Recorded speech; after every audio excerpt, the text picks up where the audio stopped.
प्रदीप्त महापात्रଙ୍କ एकदशारे श्रद्धांजलि सभा माहांगा पंचायत कुसुमदासपुर ग्राम स्वर्गत प्रदीप्त महापात्रଙ୍କ एकदशारे श्रद्धांजलि सभा अनुष्ठित हो जाइछि। स्वर्गत महापात्र जड़े मिष्टभाषी सरल निष्कपट एवं अमायिक व्यक्ति भाव अंचल सुपरिचित थिले। तांको अकाल वियोग अंचल शोकर छाया खेली जाइछि।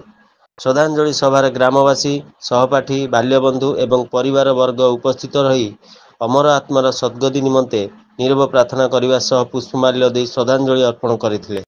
सबुठु अमायिक सरल निष्कपट दुलिया भाई स्वर्गत प्रदीप्त महापात्रंकर एकदशा उपलक्षे मु प्रथमे भक्तिपूत श्रद्धांजलि जनाऊँगी। मु केवल एति कहिबी आम ग्राम आवर्तमान जो शून्य स्थान सृष्टि होइछि ता केबे पूरण हेबो नाही।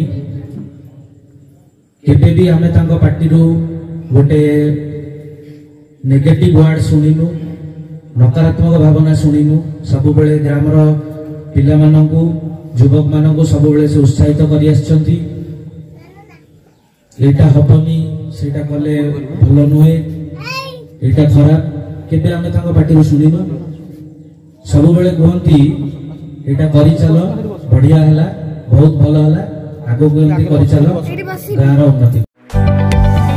जदि आपंक आम भिडी भल लगा तेब आम चैनल को लाइक शेयर और सब्सक्राइब करने को जमा भी भूलु नहीं।